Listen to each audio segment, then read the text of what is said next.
దత్తపుత్ర దత్తపుత్ర దత్తపుత్ర దత్తపుత్ర పెళ్లికి ముందు పవిత్రమైన హామీలు ఇచ్చి పిల్లలను పుట్టించి పెళ్లి కాగానే 4 ఏళ్లకొకసారి 5 ఏళ్లకొకసారి కార్లు మార్చేసినట్టుగా భార్యలను వదిలేసి ఇప్పుడు నియోజకవర్గాల్ని కూడా అలవోకగా వదిలేస్తా ఉన్నావు. ఏం మనిషివయ్యా నువ్వు అని చెప్పి ఆయనను అడిగా. అందుకే దత్తపుత్రుల్లో కూడా ఈ మధ్య కాలంలో బీపీ బాగా కనిపిస్తూ ఉంటుంది.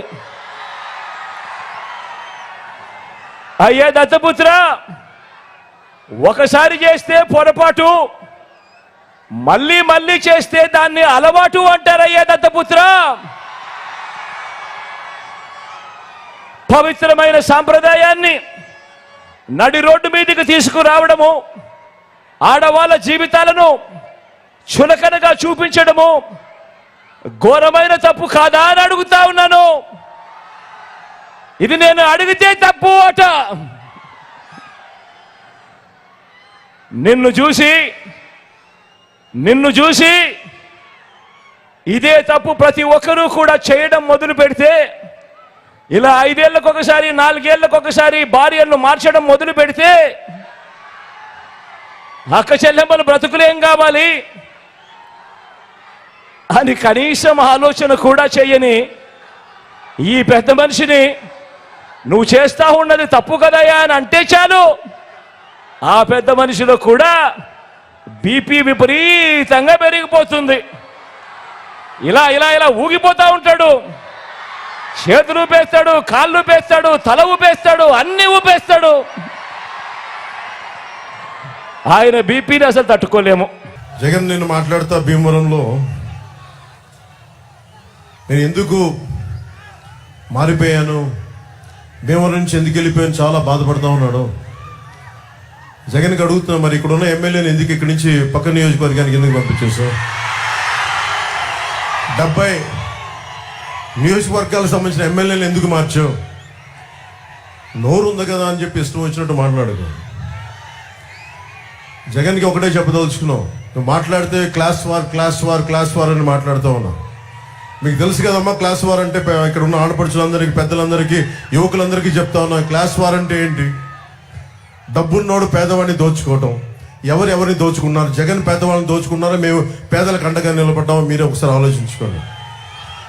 జగన్ క్లాస్ వార్ అని చెప్పే వ్యక్తి ముఖ్యంగా రాగానే పొట్టగొట్టింది 337 కోట్ల రూపాయలు జాతీయ ఉపాధి హామీ పథకం కింద ఆ నిధుల్ని దారి మళ్లించేశాడు. కేవలం 6.22 కోట్ల మట్టుకే ఖర్చు పెట్టాడు. ఇది కేంద్ర ప్రభుత్వం ఒక లోక్సభలో అడిగిన ప్రశ్నకి సమాధానం. అలాగే ఇది రూరల్ డెవలప్మెంట్ సాధ్వి నిరంజన్ గారు ఒక ప్రశ్న అడిగితే చెప్పింది, ఆవిడ అంది అత్యంత జాతీయ ఉపాధి హామీ పథకం కింద అత్యంత అవకతవకలున్న రాష్ట్రం ఇదే అని చెప్పి జగన్ ముఖ్యమంత్రిగా ఉన్న ఈ రాష్ట్రంలో జరిగిందని సాధ్వి నిరంజన్ గారు చెప్పారు, బీజేపీ మినిస్టర్. అలాగే నెలకి పోలీసులకి మన మధ్యన ఎక్కడికి వెళ్ళినా నాకు పోలీసుల నుంచి నివేదికలు లెటర్స్ ఇస్తూ ఉంటారు. టీఏలు కానీ డిఏలు కానీ వాళ్ళకి సకాలంలో జీతాలు కానీ వాళ్ళకి వారంకోసారి సెలవు ఇస్తానని చెప్పి అది కూడా ఈరోజు దాకా మాట్లాడని వ్యక్తి. ఇది పోలీసులు శ్రమని దోపిడీ చేస్తున్న వ్యక్తి. ఇతరు క్లాస్ వార్ గురించి మాట్లాడతాడు. ఇక్కడ ఎమ్మెల్యే దోపిడీ, నేను పోయినసారి జనవాణి కార్యక్రమానికి వచ్చినప్పుడు అతని పేరు మీకేంటో తెలుసు, అతను స్థానిక ఎమ్మెల్యే. అతని గురించి నాకు ఒకటే చెప్పారు జనవాణిలో, పాస్బుక్ కావాలంటే 10,000 రూపాయలు ఇవ్వాలంట, కొత్త పాస్బుక్ కావాలంటే. చేపల చెరువు తవ్వుకోవాలంటే 1.5 లక్షల రూపాయలు లంచం ఇవ్వాలి. చేపల దాణా షాప్ పెట్టాలంటే 2-3 లక్షల రూపాయలు ఇవ్వాలి. మోటార్ కూడా ఆయన చెప్పిన షాపుల్లోనే కొనాలి. ఎమ్మెల్యే కనీసం మన పెడలకి డ్రైనేజ్ చేయలేకపోయాడు, కానీ నోటిని డ్రైనేజ్గా వాడుకునే వాడికి డ్రైనేజ్ ఏం క్రియేట్ చేయగలడు? పేకాట క్లబ్బులు నడిపేవాడు. వీళ్ళు పదవుల్లో ఎక్కారు. పదవులు ఉన్నది పనులు చేయడానికి, కానీ పేకాట క్లబ్బులు నడపడానికి కాదు. చాలా బాధ కలిగింది. ఈయన ఇంటి ముందు నుంచి ఎవరైనా నమస్కారాలు పెట్టాలంట. నమస్కారాలు పెట్టకపోతే గంజాయి కేసులు పెట్టాడు జన సైనికుల మీద. మట్టి మాఫియా కోసం ఫిర్యాదు చేస్తే ఇక్కడ పెడన యువత వాళ్ళని చెట్టు కట్టి కొట్టాడు ఈ వ్యక్తి. నా దగ్గరికి జనవానికి చనిపోయిన ఒక జడ్జి తల్లి నా ఆస్తిని అతను అనుచరులు దోచేసుకున్నారు, నాకు అండగా ఉండంటే నాకు నిజంగా నిస్సహాయత బాధేసింది. జడ్జిలకు కూడా ఈ రాష్ట్రంలో భయభ్రాంతులు చేస్తున్నారు, జడ్జి కుటుంబాలకు కూడా. చివరికి మున్సిపల్ వర్కర్స్ని కూడా హెరాస్ చేస్తూ ఉన్నారు, ఇబ్బంది పెడతా ఉన్నారు మున్సిపల్ వర్కర్స్ని కూడా. ముఖ్యంగా మనకి 18,000 కలంకారీ చేనేత కార్మికులు ఉన్న నియోజకవర్గం ఇది. నేను ఈ నియోజకవర్గంలో తిరిగి దాని గురించి ఇన్ఫర్మేషన్ వస్తా ఉంటే పద్మనాభంగా భార్య నాగలీలావతి వీళ్ళిద్దరూ ఒక బిడ్డ. చేనేత సంఘాలు ఈ వైసీపీ ప్రభుత్వం డబ్బులు ఇవ్వకపోవటం వల్ల, వాళ్ళకి రావాల్సిన బకాయిలు ఇవ్వకపోవటం వల్ల 3 లక్షలు అప్పు చేసి అధిక వడ్డీతో అప్పు చేసి అప్పు తీరే మార్గం లేక బిడ్డతో సహా 3 ఆత్మహత్య చేసుకుని చచ్చిపోయారు.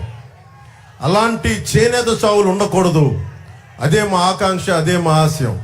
చంద్రబాబు గారు, మేము తెలుగుదేశం, జనసేన, భారతీయ జనతా పార్టీ ముఖ్యంగా చేనేత కార్మికులకి, కలంకారీ కార్మికులకి మేము మీకు అండగా ఉంటాం. మీ చేత మేము కన్నీరు పెట్టించాం, మీకు అండగా ఉంటాం. అలాగే కలంకారీ గురించి కూడా మీకు జిఐ ట్యాగ్ ఉంది. మీకు మీ వర్క్ని ఎవరు కూడా దాన్ని కాపీ చేయడానికి లేదు, కాపీ రైట్ ఉన్నది మీకు. కేంద్ర ప్రభుత్వం నరేంద్ర మోదీ గారి నాయకత్వంలో ప్రధానమంత్రి గారికి చెప్పి మరి మిమ్మల్ని ఎవరు కాపీ రైట్, మిమ్మల్ని దోపిడీ చేయకుండా, మనకి పవర్ లూమ్స్ మిమ్మల్ని మీ వర్క్ని కాపీ చేయకుండా చాలా బలమైన చట్టాలు పట్టుకొస్తాం. పవర్ లూమ్స్ మిమ్మల్ని ఇమిటేట్ చేసి మిమ్మల్ని మీ బతుకు తెరువును కొడతా ఉన్నాయి. ఆ కొట్టే పరిస్థితులు మేము ఆఫ్ చేసి మీకు అండగా ఉంటాం. ముఖ్యంగా కలంకారీ చేనేత కార్మికులందరికీ మేము మీకు అండగా ఉంటాం. అలాగే టీచర్లు కూడా సారా వ్యాపారాల దగ్గర, మనకి సారా షాపుల దగ్గర కూర్చోబెట్టి టీచర్లు మేము అవమానపరచం. టీచర్లని గురు బ్రహ్మ గురు విష్ణు అని చెప్పి మేము గౌరవించుకుంటాం. మనస్ఫూర్తిగా తెలియజేసుకుంటూ జగన్కి ఒకటే చెప్తా ఉన్నాం, నువ్వు చాలా బాధపడతా ఉన్నావు జగన్. నాకు ప్రత్యేకించి నా మీద నీకు చాలా కోపం పెరిగిపోతా ఉంది, నాకు తెలుస్తూ ఉంది. నీ కోపానికి కారణం నువ్వు ఓడిపోతావు నీకు బలంగా తెలుసు. మా ప్రభుత్వం వస్తుందని తెలుసు. వచ్చాక ఒక్కొక్క రౌడీ, వైసీపీ రౌడీ ఎమ్మెల్యే, మాజీ ఎమ్మెల్యేలు అవుతారు కాబట్టి యువతని, మహిళల్ని అడ్డగోలుగా మీరు ప్రజా సంపదను ఎలా దోచారు, మా జాతి మనకి ప్రకృతి వనరులు ఎలా దోచారు, మీ అందరినీ ప్రత్యేకించి మీకు శిక్ష పడేలా చేస్తామని మనస్ఫూర్తిగా తెలియజేసుకుంటూ, పెడన నియోజకవర్గ ప్రజలందరికీ, అన్నదమ్ములందరికీ, ఆడపడుచులు ప్రతి ఒక్కరికి కూడా మేము మీకు అండగా ఉంటాం. మా కూటమిని గెలిపించి మనస్ఫూర్తిగా కోరుకుంటున్నాం.